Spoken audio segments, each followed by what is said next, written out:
pessoal, então agora nós vamos para a terceira parte do nosso Evangelho no Lar, Evangelho segundo o Espiritismo, capítulo 13. Nós vamos começar hoje o capítulo 13, cujo título é que a vossa mão esquerda não saiba o que dá a vossa mão direita. É interessante porque nos capítulos anteriores, amar o próximo como a si mesmo, amai os vossos inimigos, que são os dois capítulos anteriores, eles tratavam muito da nossa relação com o outro, né? Aqui, esse capítulo ele vai ter como eixo a nossa relação conosco mesmo, né? Com a nossa tendência egocêntrica, né? Porque não saiba a vossa mão esquerda o que dá a vossa mão direita, é como se fosse assim, que as nossas ações não tenham apego aos resultados, né?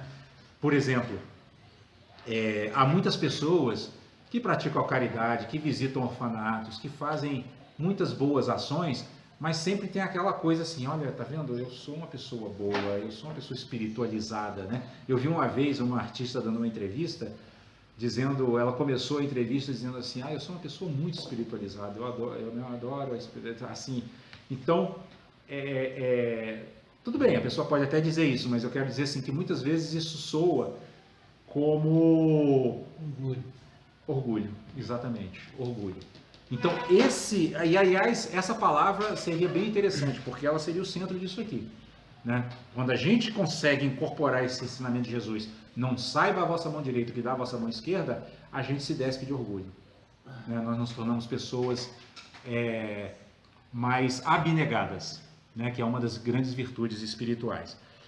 Bom, e a respeito desse ensinamento, aqui Kardec nos traz uma passagem do Evangelho de São Mateus, capítulo 6, versículos de 1 a 4, onde Jesus assim: tomai cuidado de não fazer as vossas boas obras diante dos homens, para serem vistas por eles.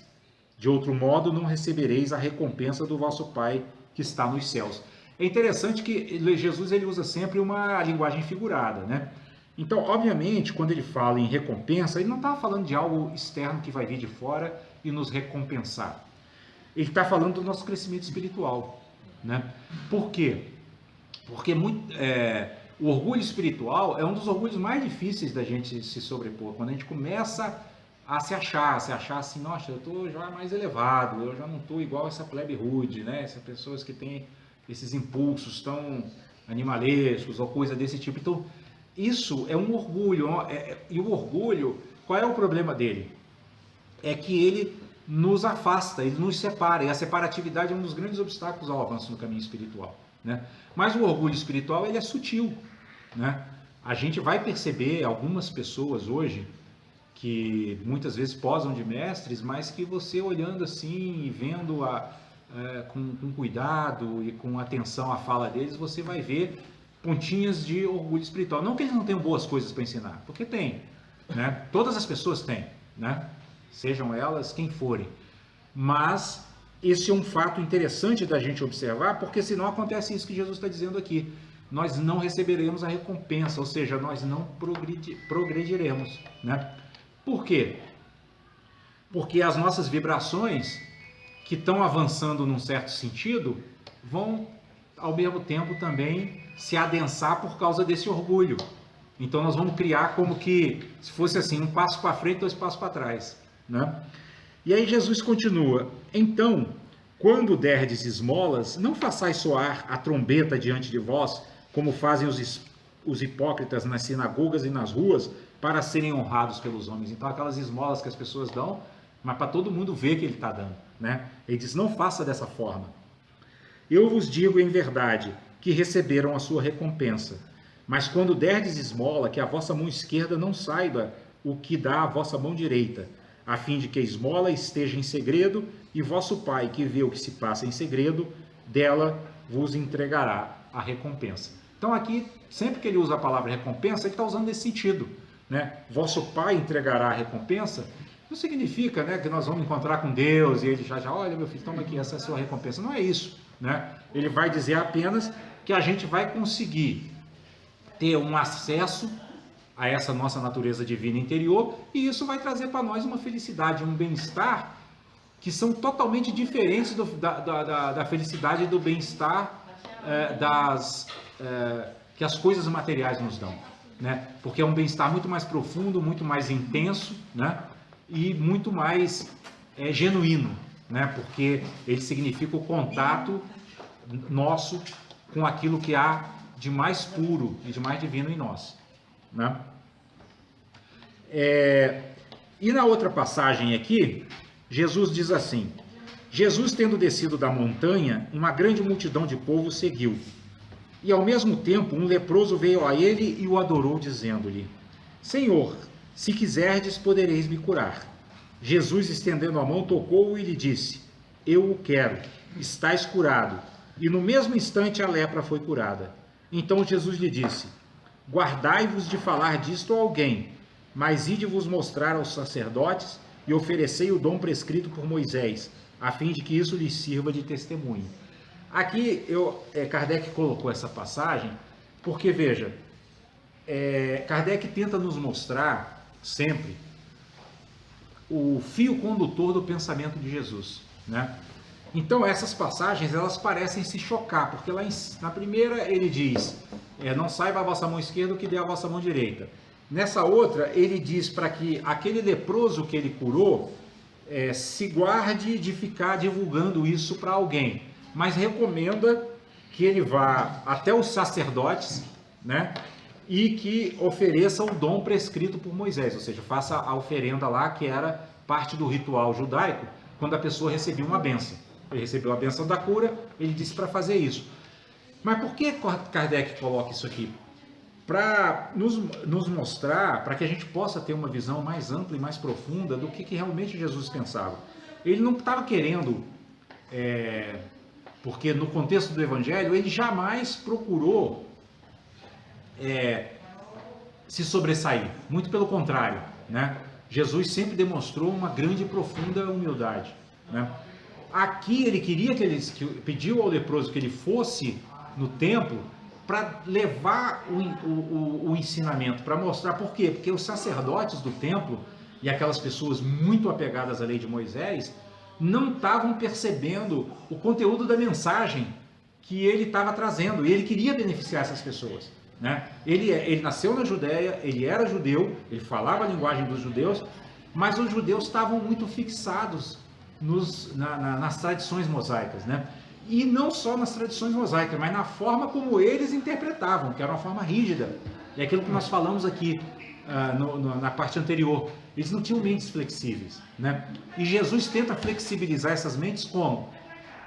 Fazendo coisas que sejam extraordinárias, curar um leproso, né? Então, o pedido de Jesus aqui para que esse leproso vá ao templo é exatamente para isso, é para despertar aqueles corações. Então, não há contradição entre um ensinamento e outro. Na verdade, Jesus estava sempre preocupado em trazer benefício aos seres e ele usava todos os meios hábeis ao seu alcance. Nesse caso, qual é o meio mais hábil? É fazer com que ele vá ao templo, faça as oferendas. Por quê? Porque essas pessoas que eram muito apegadas aos rituais, dessa maneira elas prestariam mais atenção e talvez tivessem uma chance de se beneficiar dos ensinamentos que ele estava trazendo. Porque o mais importante para ele não era curar o corpo do leproso, mas curar a alma de todos aqueles que estavam ali, né? Que o problema maior de todos nós são as doenças espirituais, né? São as nossas imperfeições, que acabam depois redundando em doenças físicas também. Então, se as pessoas se purificam, elas assumem uma condição de saúde muito mais plena. E era isso que Jesus queria trazer. E com um detalhe, ele era tão desapegado do seu próprio ego, né, que esse tipo de recomendação poderia as pessoas falarem assim: ah, tá vendo? Ó, ele se faz de humilde, mas ele é orgulhoso. Mas ele não tinha preocupação nenhuma com o que as pessoas iam falar, porque ele não tinha preocupação egocêntrica. Estava totalmente despido. Então, por isso que ele era livre.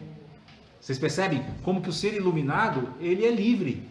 Ele não está preso a nada, ele não está preso sequer ao cuidado com a sua própria imagem. Ah, você é o Messias falando uma coisa dessa? Ele não estava preocupado com isso. Ele mesmo nem estava se importando de se autodenominar Messias. Eles só queriam que as pessoas ouvissem a sua mensagem e extraíssem dela o conteúdo de felicidade que ela podia trazer para todos aqueles seres. Ok? Alguma colocação mais? Alguma pergunta? Não, essas última colocação sua, eu me lembrei da recente morte do Boechat.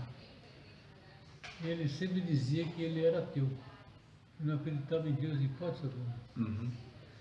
E houve um depoimento da esposa dele que ele sempre dizia isso dentro de casa e ela dizia para ele: você nunca foi ateu, porque você sempre está cumprindo as palavras de Deus, as palavras de Jesus. Você ajuda as pessoas, você não fala mal das pessoas, você, não, ele está dizendo numa coisa mais íntegra, assim, mais Íntima, próxima. né? Mais íntima. Você, o estranho, você está sempre colaborando, tanto que até a mãe dele também deu depoimento que ele abraçava um gari na rua, apertava a mão das pessoas, os taxistas, todos os adoravam, porque ele sempre estava dando bons ensinamentos, bons exemplos. Eu acho que isso sim, né, não é porque alguém se rotula que ele é ateu, né, e que na verdade ele está praticando os ensinamentos de Jesus. Muitos daqueles, como você disse, que fala que é espírita, cara, não sei o quê, eu sou muito uma pessoa altruísta, que dá esmolas não para aparecer, né? Essas não são verdadeiramente as pessoas que estão cumprindo a palavra de Jesus. Com certeza, com certeza. Inclusive, tem uma passagem, eu não sei em qual capítulo aqui no Evangelho, em que Kardec também comenta quando Jesus diz assim: nem todos os que me dizem Senhor, Senhor entrarão nos reinos dos céus. Né? E nós vimos na semana passada a mensagem na palavra e na ação. É na palavra e na ação, né? É nas obras, e isso a doutrina espírita é enfática. Ela diz: rótulo nenhum vai salvar ninguém. De jeito... E a gente tem, inclusive, na própria literatura espírita, principalmente Humberto de Campos, que era repórter aqui e continuou sendo repórter no Plano Invisível, entrevistando desencarnados espíritas que se mostravam super decepcionados consigo mesmos por não ter aproveitado não só a encarnação, mas a oportunidade até de ter entrado em contato com a doutrina, com a mediunidade, ter recebido mensagens, né, ter tido a prova da vida futura e não ter feito o que deveria fazer, que é fazer o bem. Né? Kardec, aqui, se eu não me engano, no capítulo 17, Sede perfeitos, como perfeito é vosso Pai que está nos céus, se eu não me engano, né? Sede perfeitos é o título do capítulo, ele fala que para o crescimento espiritual, ele só ocorre com a prática do bem, simples. Não importa se a pessoa acredita em Deus, se não acredita em Deus, porque não é isso que vai nos salvar. Nós já tiramos, inclusive, aqui várias vezes a mensagem salvar-se, né? E já tiramos também fé e obras. Todas elas enfatizando exatamente isso que o Benedito acabou de dizer. O que vale são as obras. E Jesus é muito claro, a cada um segundo suas obras. Ele não falou em momento nenhum segundo sua religião, segundo sua crença. E todos os mestres espirituais vão dizer a mesma coisa, né? Então, o que vale efetivamente é a ação. E lembrando sempre que a ação ela ocorre não apenas no plano denso, mas ela também são as ações de pensamento, né? E a fala. Né? A fala ela é uma energia também muito poderosa, que influencia as outras pessoas, e às vezes uma simples palavra pode salvar uma vida e pode levar uma pessoa ao suicídio sem a gente nem perceber, sem às vezes a gente nem ter a intenção, mas por falta às vezes de percepção, né, aquilo que a gente falou, falta do meio hábil, a gente acaba pela nossa inabilidade provocando uma dor em alguém ou uma tragédia até mesmo, né?